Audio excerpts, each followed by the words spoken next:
अस्सलाम वालेकुम, बिस्मिल्लाहिर्रहमानिर्रहीम। एंटीबैक्टीरियल ड्रग्स की ना डिफरेंट क्लासिफिकेशंस होती हैं। सबसे पहले कुछ ड्रग्स होती हैं जो सेल वॉल के सिंथेसिस को इनहिबिट करती हैं। Those are mostly bacteriocidic drugs.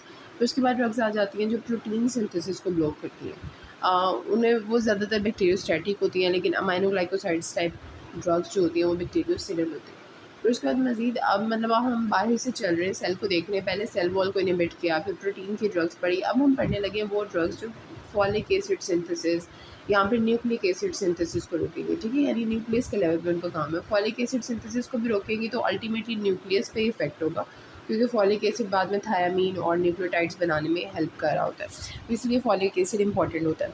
अब इसमें फॉलिक एसिड की सिंथेसिस में एक बड़ा इंपॉर्टेंट पॉइंट ये है कि फॉलिक एसिड सिंथेसिस के कुछ अर्ली स्टेप्स ह्यूमन बॉडी में नहीं होते, यानी हमारी अपनी बॉडी फॉलिक एसिड सिंथेसाइज नहीं करती, हम अपनी डाइट में लेते हैं। जो बैक्टीरिया है वो फॉलिक एसिड सिंथेसाइज करता है, तो हम इजीली उस एंजाइम को टारगेट कर सकते हैं जो बैक्टीरिया में प्रेजेंट है और हमारी अपनी बॉडी में नहीं है। पहले क्लासिफिकेशन देख लेते हैं, फिर मैकेनिज्म ऑफ एक्शन देखेंगे। सबसे पहले आप देखें कि दो तरह से उन्होंने लिखे हुए, यहाँ पे 3 ड्रग्स के नाम लिखे हुए हैं, सल्फोनामाइड, ट्राइमेथोप्रिम एंड फ्लोरोक्विनोलोन्स।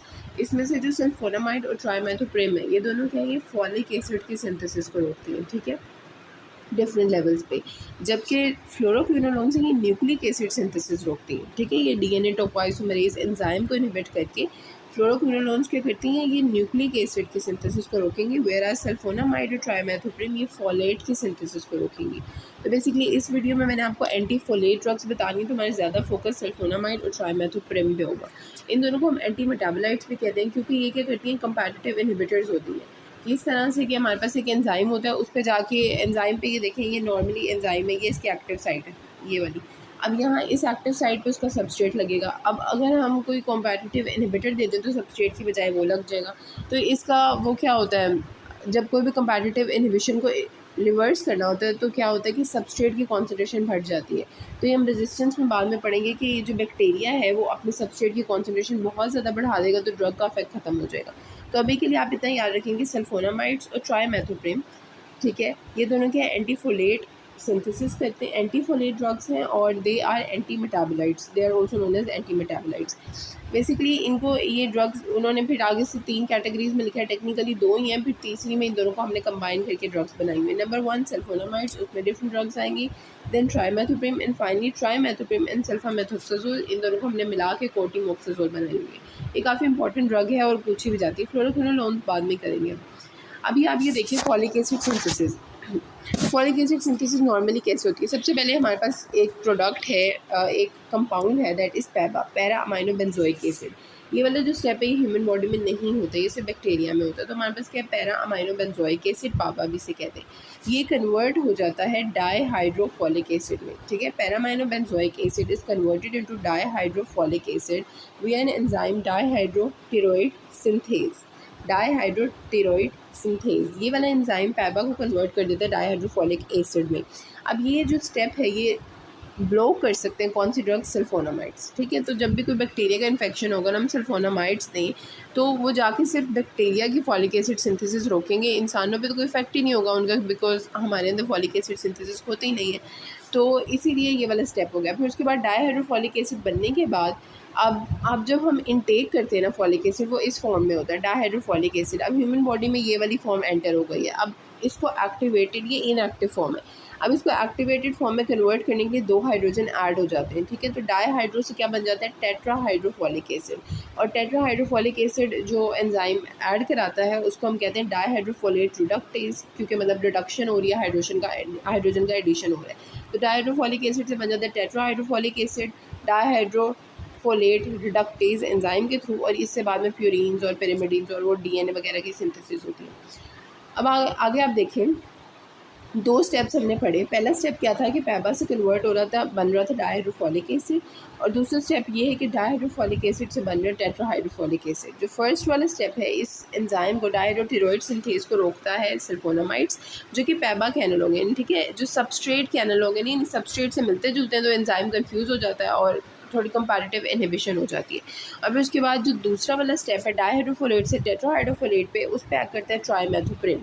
अब एक बात आपने याद रखनी है कि जो ट्राइमेथोप्रिम है ये ह्यूमन बॉडी पे भी इसका थोड़ा बहुत एक्शन होगा, बहुत लाइट, क्योंकि इसकी एफिनिटी बैक्टीरिया के लिए ज़्यादा होती है, लेकिन क्योंकि ये वाला रिएक्शन हमारी बॉडी में भी हो रहा है तो उसका थोड़ा बहुत एक्शन हो सकता है। वेयर एज जो फर्स्ट स्टेप है इसका बैक्टीरिया में सिर्फ प्रेजेंस है।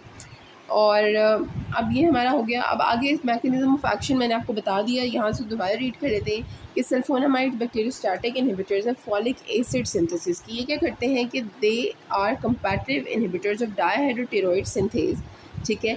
और एंजाइम के क्या करते हैं कि एंजाइम का सबस्ट्रेट के तौर पे एक्ट करते हैं और बाद में उसकी सिंथेसिस को रोक देते हैं, फॉलिक एसिड की सिंथेसिस को। और एक इसमें इंपॉर्टेंट बात यही लिखी हुई है जो मैं आपको पहले भी बता चुकी हूँ कि ये मेमेलियन सेल को अफेक्ट नहीं करते, इसलिए सिलेक्टिवली टॉक्सिक होते हैं बैक्टीरिया के लिए। अगर ट्राइमेथोप्रिम की अगर हम बात करें तो ये डाइहाइड्रोफोलेट रिडक्टेज को इनहिबिट कराता है, जिससे फॉलिक एसिड अपनी एक्टिव फॉर्म में नहीं हो पाता और बैक्टीरिया को भी इफेक्ट करेगा और ह्यूमन बॉडी को भी इफेक्ट करेगा। ठीक हो गया। अब आगे ये होता है कि अब हमने ये तो दो ड्रग्स होगी ना, एक तो सल्फोनामाइड होगी, एक ट्राइमेथोप्रिम होगी। अब एक हमने ड्रग बनाई है जो कि ट्राइमेथोप्रिम और सल्फामेथोक्साजोल, यानी सल्फोनामाइड की एक टाइप है सल्फामेथोक्साजोल और ट्राइमेथोप्रिम, इन दोनों को मिला के हमने एक ड्रग बनाई है, ठीक है, कोटीमोक्साजोल। वो वाली ड्रग बहुत इफेक्टिव है, वो एक सिनर्जिस्टिक ड्रग हमने बनाई है, उसे हम कहते हैं कोटीमोक्साजोल। और मैं आपको क्या बताने लगी थी, हाँ, वो सिनर्जिस्टिक एक्शन उसका क्यों होता है, वो इसलिए होता है क्योंकि ये सिक्वेंशियल ब्लॉकेड कर रहे हैं ना, यानी फर्स्ट स्टेप सल्फोनामाइड ने ब्लॉक कर दिया, दूसरा स्टेप ट्राइमेथोप्रिम ने दे दिया, यानी सीक्वेंस में ब्लॉक करें। तो अगर हम इन दोनों को इकट्ठे दे दो, इनका सिनर्जिस्टिक एक्शन होता है। सिनर्जिस्टिक मैंने आपको पहले भी बताया था, सिनर्जिस्टिक का मतलब होता है कि अगर एक का एक्शन 1 है, एक का एक्शन 1 है, तो दोनों का मिला के 3 हो जाएगा, यानी एडिटिव से भी ज़्यादा होता है। तो दोनों का सिनर्जिस्टिक एक्शन क्यों होता है, because they block sequential in the sequential manner. अब आप ये देखें, when two drugs are given in combination, antimicrobial synergy results from sequential blockade of folate synthesis। ठीक हो गया। तो ये मैकेनिज्म ऑफ एक्शन हमने कर लिया। फॉलिक एसिड सिंथेसिस इनहिबिटर्स आपको दो बताए, ट्राइमेथोप्रिम और सल्फोनामाइड्स, उन दोनों को मिला के भी दिया जाता है। रेजिस्टेंस इनकी देख लेते हैं किस तरह से होती है। रेजिस्टेंस मेनली जो होती है ना, बहुत सारे प्रोटीन सिंथेसिस इन लोगों की भी प्लाज्मिड मीडिएटेड होती है। प्लाज्मिड मीडिएटेड का क्या मतलब है कि प्लाज्मिड कोई ना कोई एंजाइम सिंथेसाइज करता है जो कि बाद में ड्रग को अफेक्ट कर रहा होता है। अब इनकी स्पेसिफिक आप चीज़ें देख लें, रेजिस्टेंस किस तरह से डेवलप होती है। सबसे पहले तो एक सिंपल सी बात है कि ड्रग को अंदर सेल में एक्यूमुलेट ही नहीं होने देना, तो it can result from decrease intracellular accumulation of drugs, ठीक है। दूसरे नंबर पे क्या हो सकता है, मैंने आपको पहले भी बताया कि कॉम्पेटिटिव जो इनहिबिशन होती है उसके अंदर अगर सबस्ट्रेट का लेवल बढ़ जाए तो वो रिवर्स हो जाती है। तो अब अगर पाबा की सिंथेसिस बढ़ा दी जाए, पैरामाइनोबेंजोइक एसिड की सिंथेसिस बढ़ा दी जाए, तो जो हमारी ड्रग है उसका कोई काम नहीं होगा। तो बैक्टीरिया क्या करते हैं, as a resistant mechanism they increase the production of PABA by bacteria. या तो ये कर सकते हैं या फिर ये कर सकते हैं कि एंजाइम ऐसा प्रोड्यूस करें, सिंथेसाइज करें जिसकी सेंसिटिविटी ड्रग के लिए कम हो, ठीक है, यानी वो ड्रग को बाइंड ना अपने साथ होने दे। और decrease in sensitivity of dihydropteroate synthase. तो ये इस तरह की सारी बातें। इसी तरह जो बैक्टीरिया हैं वो रेजिस्टेंस डेवलप करते हैं। क्लिनिकल यूजेस हम अब नेक्स्ट वीडियो में करेंगे जो कि बहुत इंपॉर्टेंट है इसके। अभी तक जितना किया वो आप देख लीजिए, रिवाइज कर लीजिए।